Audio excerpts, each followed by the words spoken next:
All right, guys, thanks. How good did the Hogs look in game one? Brandon Allen puts up a 99.6 QBR. That's 99.6 out of 100. A career-high 308 passing yards, a career-high tying 4 touchdown passes against UTEP.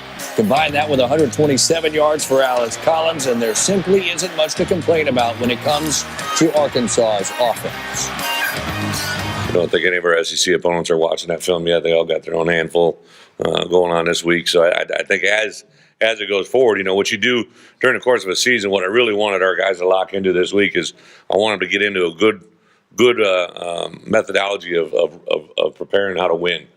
So we're playing Toledo, but I wanted our guys, today is obviously a holiday, so they didn't have school. So there's a bunch of them, probably heard them out in the hallway, a bunch of guys in here watching film right now to set the precedence about what they'll do every Monday moving forward. And trying to get our guys locked in that way. We want to have the ability to throw the ball and run the football, and try to do them both very well. And that's been what I've really have stressed to our players since I arrived here was creating balance. If you become one-dimensional, you become easier to defend, and we're trying to not be one-dimensional. We're trying to be an offense that makes people defend the entire field, and we want to be an offense that can hopefully help our team win, because that's the goal, is to help our team win, either running the ball or throwing the ball on any given day. Maturity-wise, Alex has really done a lot of nice things. I think he's tried to grow a little bit emotionally with his teammates. He's a guy that's traditionally been a little bit of a lone. It's what he does. He walks to a different beat, but he's made an effort, I think, to get around our guys. I think maturity-wise, he did some nice things in protection. that. Was pretty impressive to watch. It's not a me thing anymore. I think he's bought into the fact. And I read his comments with you guys as well. He wasn't, hey, we got to pass the ball. That's a great thing for us to show on film, and that actually can loosen up the box a little bit for him to have success as well. There's a lot of things that Brandon does every snap that people who are watching the game have no idea what he's doing. But getting fronts.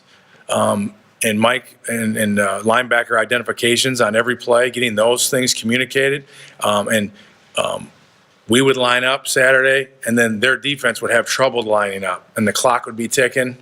And we're trying to ID things, and I thought he was very poised and handled those situations and got the ball snapped before the 40-second clock went off. But he did a great job in his communication, first and foremost, with his teammates. I thought his pocket posture was very good. With the exception of 1 or 2 plays, I thought his feet and his posture in the pocket were excellent, and I think that's a product of I thought our guys up front and our backs did a very good job in pass protection. And then I thought he was very decisive in his decision-making, which is something we've been working with him on a daily basis. Find his movement key, quick drops, great balance, make quick decisions, and be very decisive where he's going to go with the football. Obviously, when you have the ball in your hands every play, there's going to be some good and some not so good. But overall, we thought he handled it very, very well. Going to have to play better this week, and each and every week going to have to continue to improve. But what I like about him is he's very hungry and he's very focused, and he's a guy that's going to work, and he's going to give this program and give this this school and this state. He's going to give it everything he has, and he's just an outstanding young man to work with on a daily basis. Years Arkansas starter went off without a hitch. Allen threw for a touchdown on each of the Razorbacks' first 4 drives of the game. BA also walked away with a career-high 308 yards passing on an almost perfect 14 of 18. The senior definitely managed to start his final season in Fayetteville out with a bang.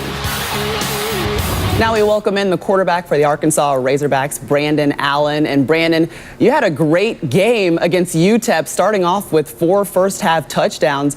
What did you feel like was really working for the offense early in week 1? I think we were just very efficient on offense. UTEP, give them credit, they did a lot of things on defense, brought a lot of blitzes against us that kind of allowed us to open up the passing game, and we were able to exploit some of the holes on their defense because they were so heavy in trying to stop our run. Was our first look at new offensive coordinator Dan Enos. How would you say that your offense has changed in Fayetteville since he's taken over? I think we're very balanced now. I don't think teams can really stack the box against us and just take away one element of our offense. I think we have a lot of weapons back this year in the passing game, and especially the running game. We obviously have those, and I think that he's really using the people that we have on this offense to create a very balanced approach. Who would you describe as some of those playmakers on offense that you guys are using right now? We really have a bunch. Obviously Hunter Henry is a big-time tight end. Jeremy Sprinkle, Keon Hatcher, Jared Cornelius, Drew Morgan, all those guys making big plays for us. And even our running backs, Alex Collins out of the backfield, Cody Walker, Raleigh Williams, they can all make plays in the passing game as well as the running game. It's unfortunate that we don't get to see Jonathan Williams this year, and he was such a critical part of your offense a season ago. How has the team kind of responded to losing him? I think it hurt for a minute. It did. We all kind of took it in for a day, but he was the first one to tell us, hey, just because I'm out doesn't mean this thing stops. You got to keep going and keep pushing in the direction that we want to go. And he's the same leader he was before he was hurt, and he's really motivating our team. And we're all just kind of rallying around him to do this thing for him.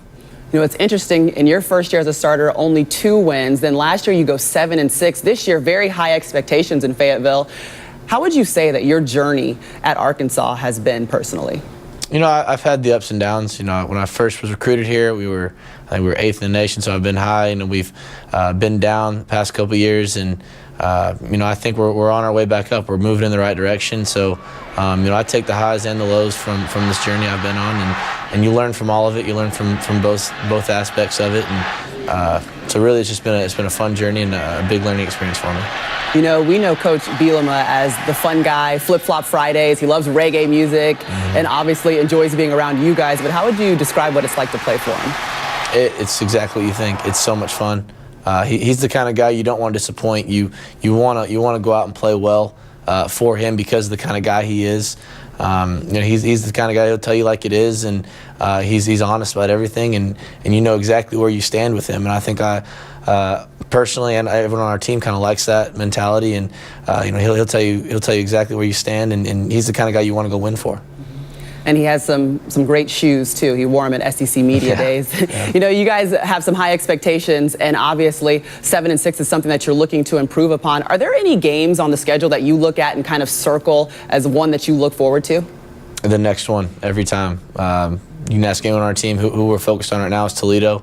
They're our next opponent, and we take it one day at a time. We know we have a bye week after six straight games, and so we're kind of just taking this first section right now, taking it one game at a time, and going to that bye week, and then do the same thing for the second half. One thing we saw last season, a 6'5" O-lineman throw a touchdown pass. Do you ever worry that your job is in jeopardy because Sebastian is hot on your tails?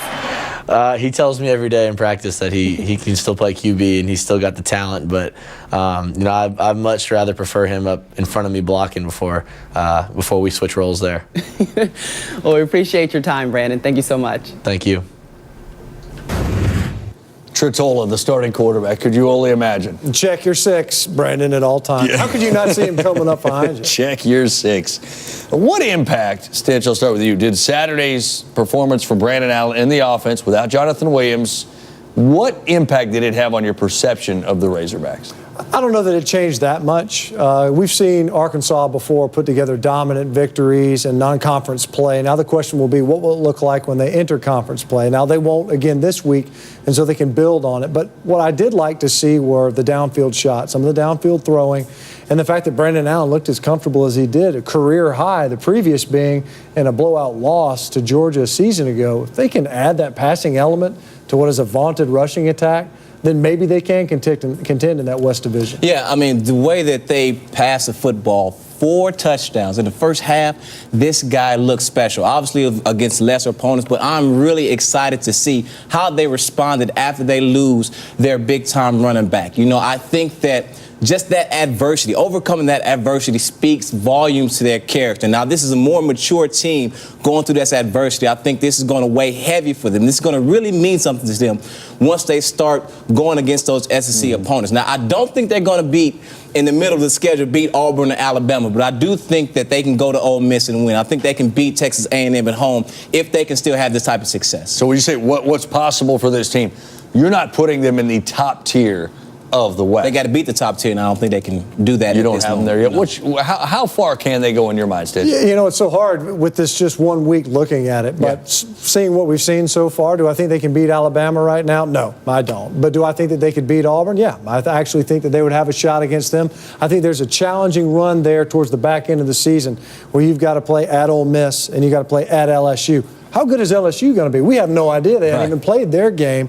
But as it is right now, I think their ceiling, in my mind, elevated just a bit, even though I know this has kind of been their MO to beat up on these non-conference folks. Regardless, I liked what I saw out of Brandon Allen in week 1. Defensively, that's where they made such strides last season. And we talked all the time about how many guys, Spate, Philon, and Flowers, we say those names over and over, they don't have back. What did you see from them defensively in Saturday? Well, you know what? I see that, you know, they are creating turnovers. They had an interception, but the tackles for loss, the pressure that they put on the quarterback was something that really stood out to me. 11 tackles for loss. They were creating opportunities for the defensive backs to just take that clock down just a little bit. And that's what, as a defensive back, you want to be able to look for the ball and not have as long to go waiting for the defensive line to get there. They love their depth, and I think that depth's going to come in handy when you look at some of the offenses they're going to face, especially in that defensive front.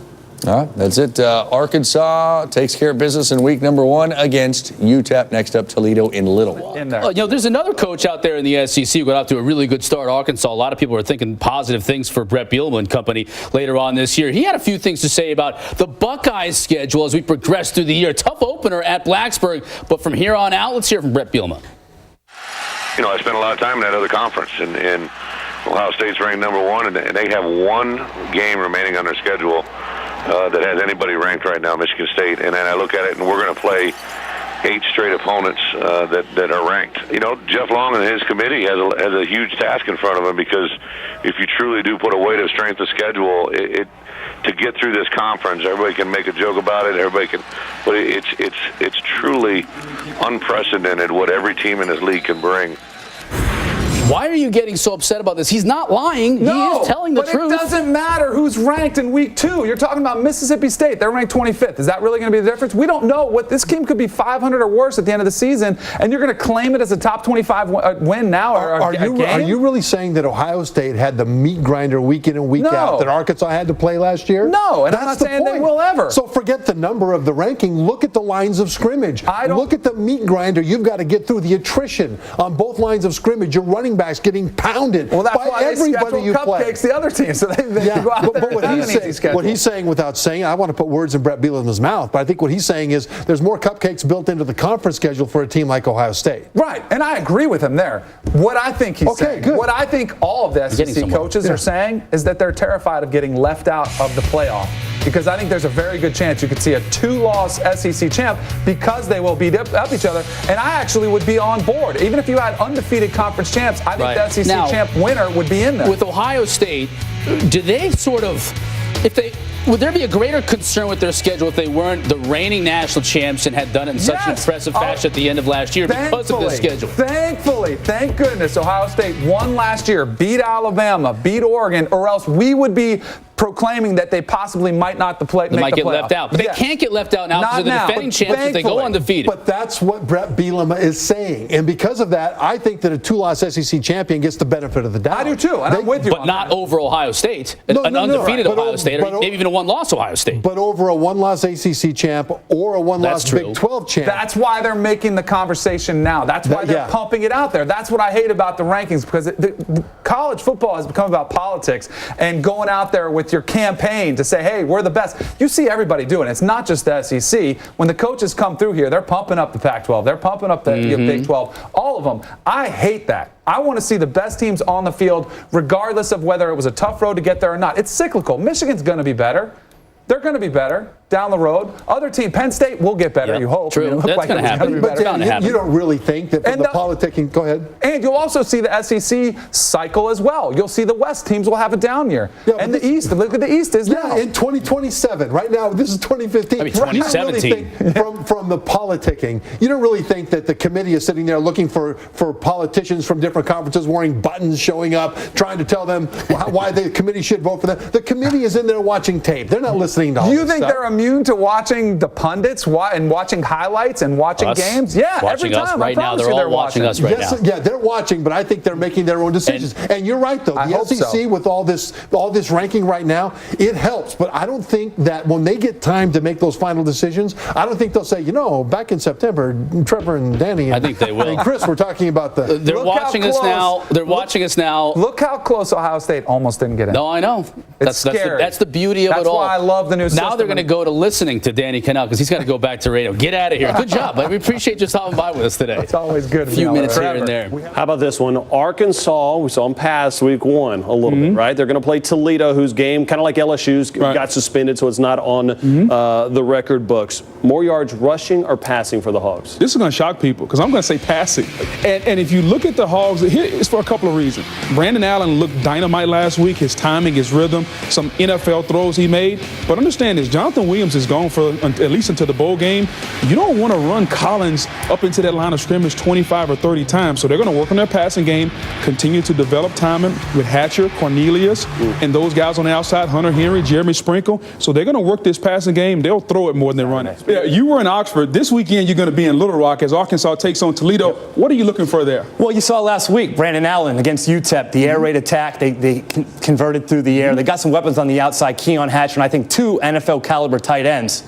We know about the offensive line. They're huge on tape. I'm interested to see them in person and size them up.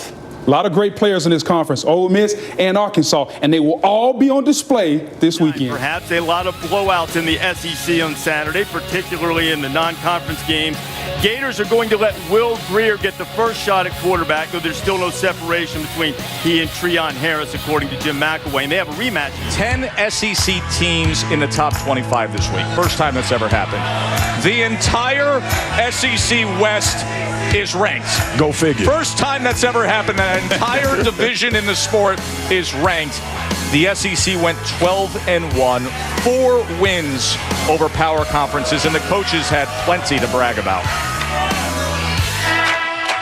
I spent a lot of time in that other conference. Ohio State's ranked number 1, and they have 1 game remaining on their schedule that has anybody ranked right now, Michigan State. And then I look at it, and we're going to play 8 straight opponents that are ranked. Well, I thought we should have had 25 teams ranked in the top 25, to be honest. To get through this conference, everybody can make a joke about it. It's truly unprecedented what every team in this league can bring. If you enjoy competition, you'd love to coach in the SEC.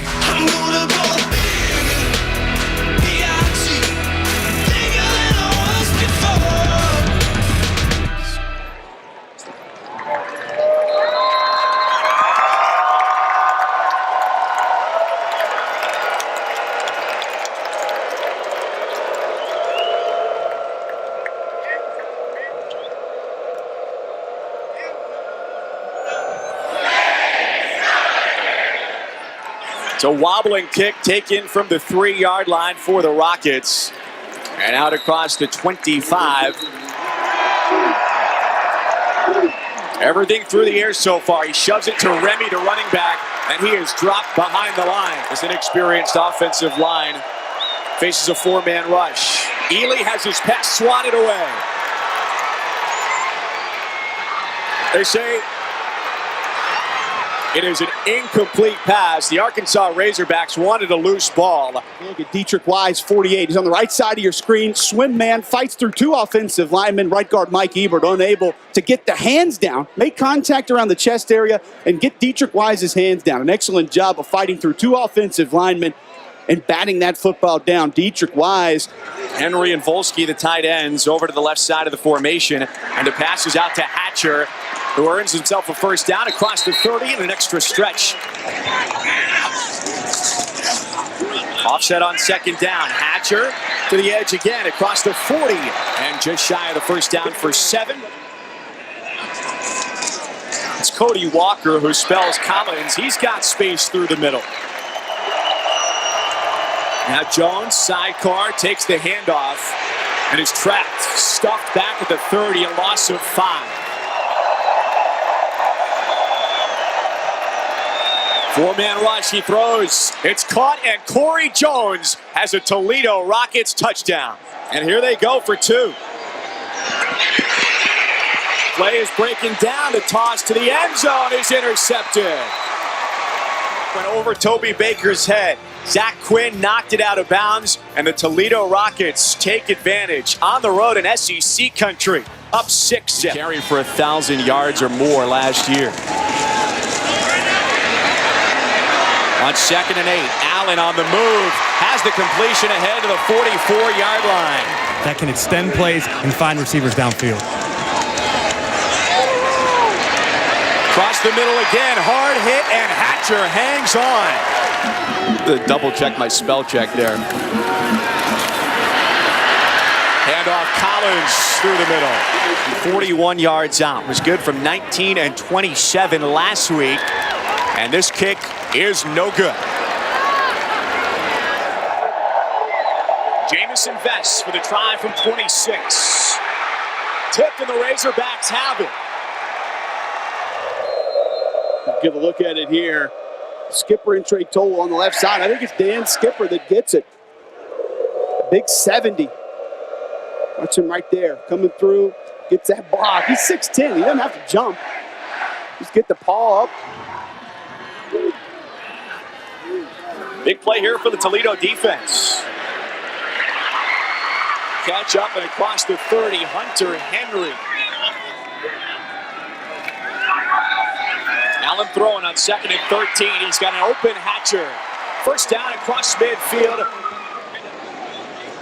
A week ago, a win for Allen on his 23rd birthday. Looking to follow that up with a good performance. He throws for another first down and room to run for the Razorbacks. Down to the 17-yard line. The Michigan head coach, a couple of bowls up there in Mount Pleasant, has revitalized this offense. A fake and a toss. Collins with blockers. He leaps, and he is into the end zone. Touchdown, Arkansas.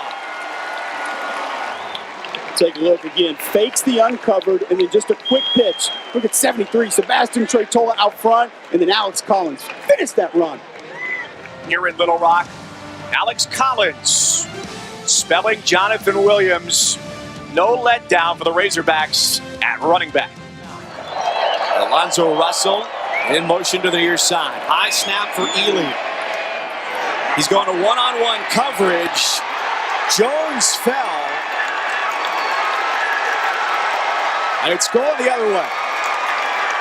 And a heads-up play by Gaines to come over and snag the interception. Andre Tolliver bounces off of his helmet, and then Gaines is right there in position, and it appears as though that right foot was on the green turf before he goes out of bounds. There you see the ball bounce up. Gaines comes over and grabs that interception.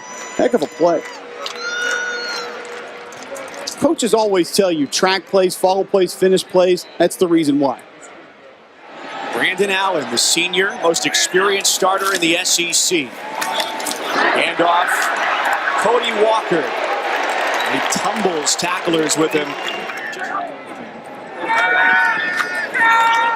2nd and 9, a rocket across the middle. Caught by Drew Morgan. In on the line again for a try from 38 for Jamison Vest. And a second effort is good. And 13 yards on the ground and 196 through the air. So they've been heavy run. And another pass, first down, get a 14, and down to Kevin on the sideline. 53 seconds after the first down catch by Cody Hollister. Steps up in the pocket, fastball over the middle, and it's into Toledo territory. Right now, the question on their mind is how do they get the lead? 9-7 Toledo in front at the break. Let's go to the studio. Here's Dart.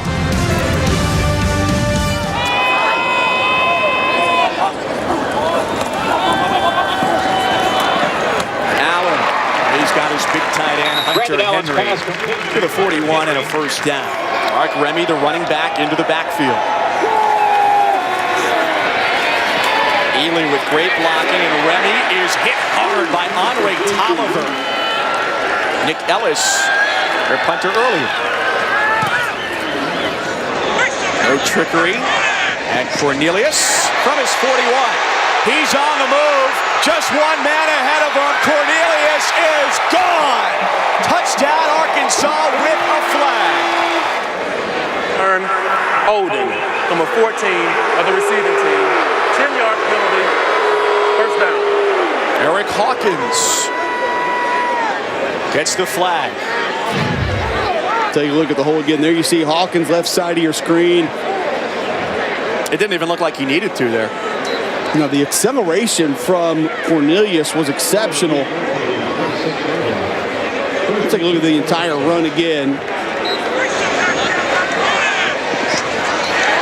Just catch and then get north and south. Had plenty of green. There, bottom of the screen right there. Tough to tell where it was or if it should have been called from that angle. Pretty good protection in the pocket. Allen just tries to force this football in. Receiver did not see what he saw as far as continuing with the route. Ends up with an interception.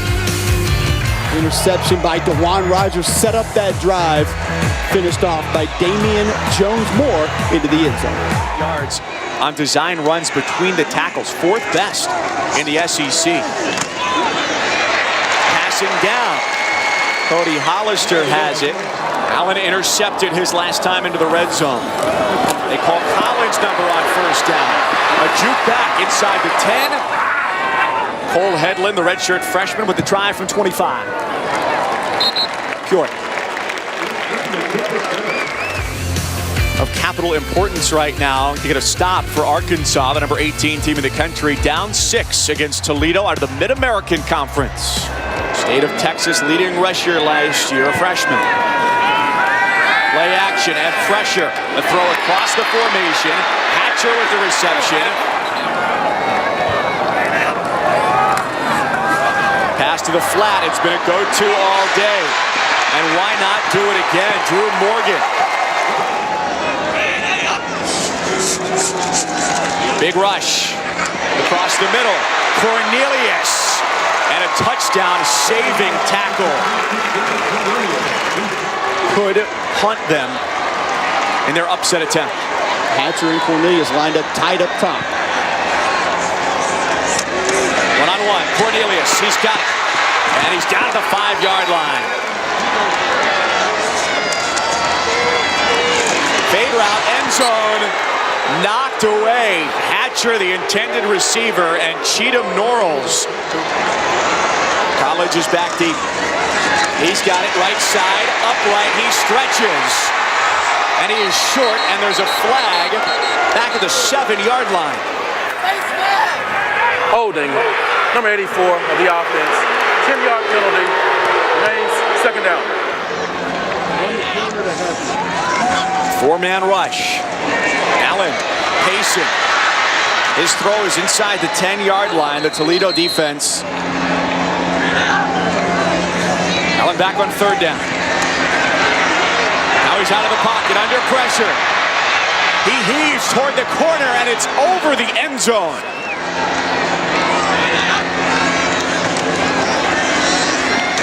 Back of the end zone, and it's too long.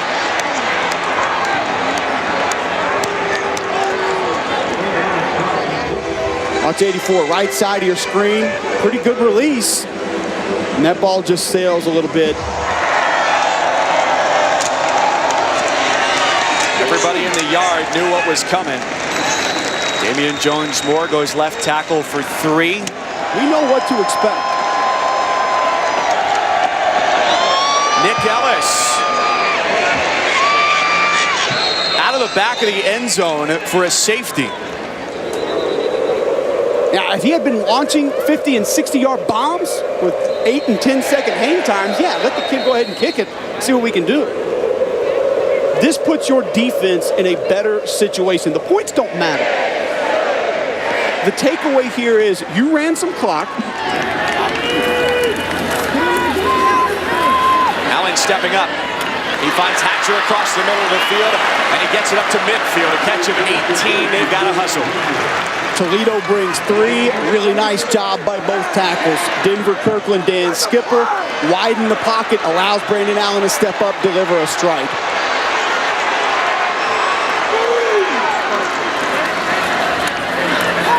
Allen backpedals, doesn't get to step into his throw. It's knocked away. 24 seconds. Allen, no timeouts. Heaving deep into double coverage. Knocked away. Intended for Hatcher. 17 seconds to go. 17 seconds to play. Allen goes sideline. It's out of bounds. The catch made by Henry. Two options here. Sideline, get out of bounds. First down yardage. You have time to spike it. Sideline throw. Henry again.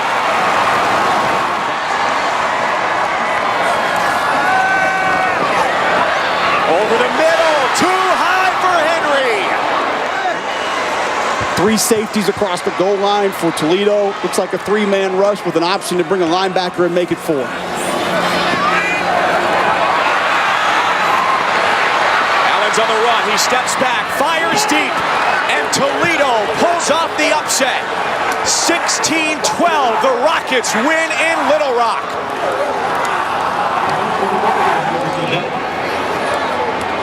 Final score, Toledo 16. Since 2012, Mike, the Arkansas Razorbacks are 1-5 in this stadium.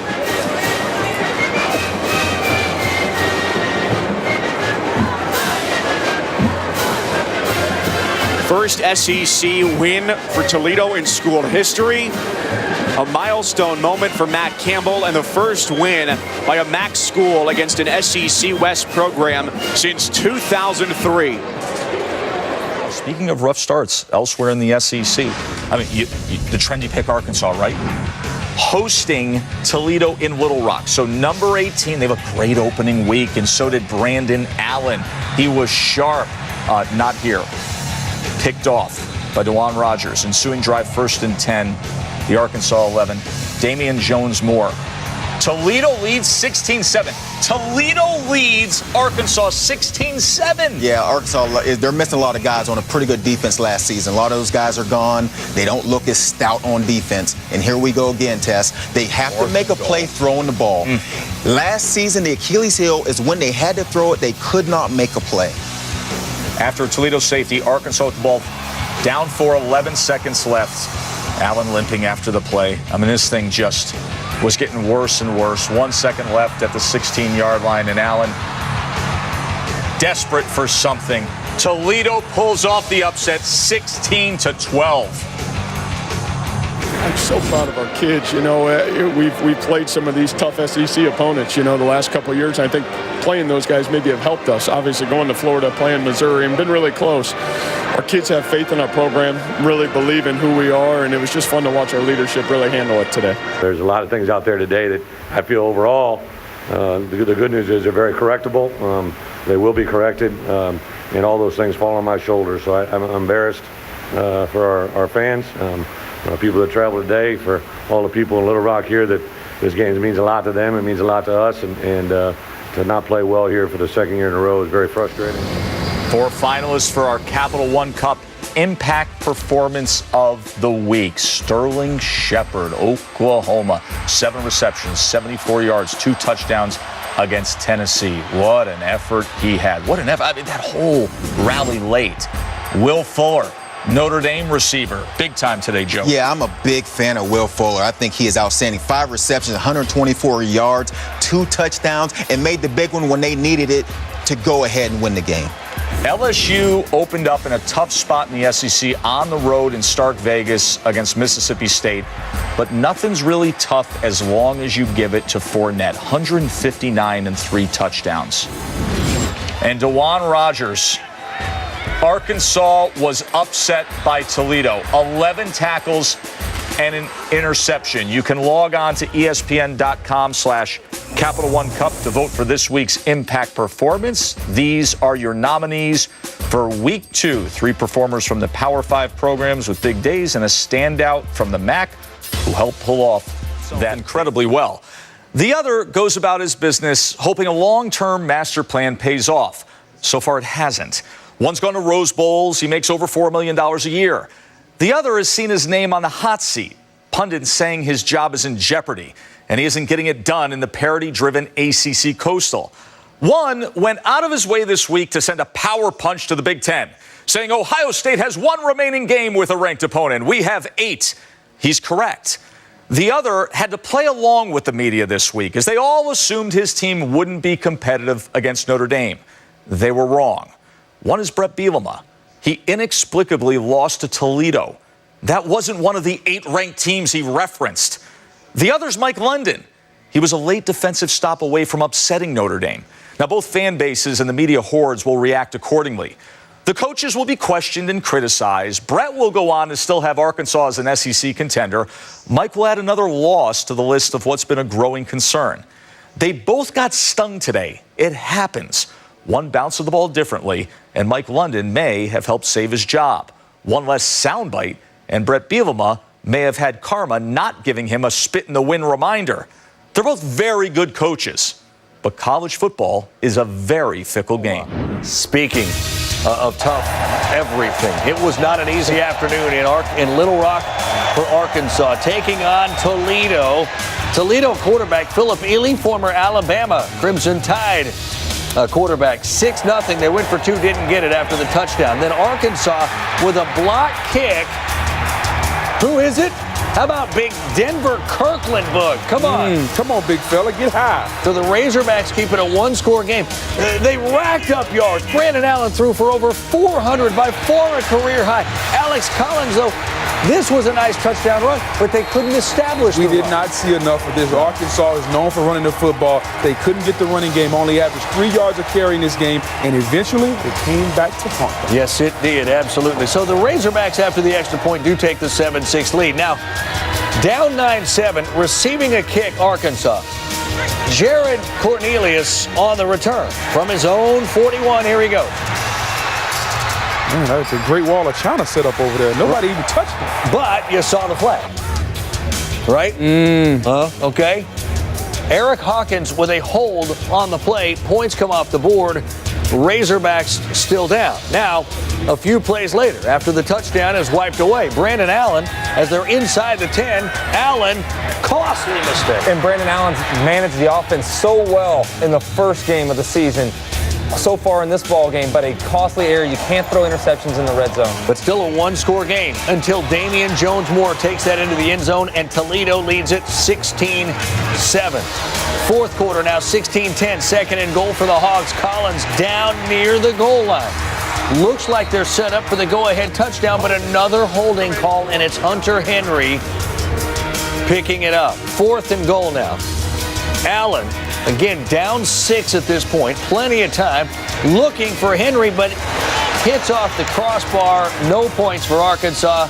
Toledo ended up running some clock, took a safety. So it's 16-12.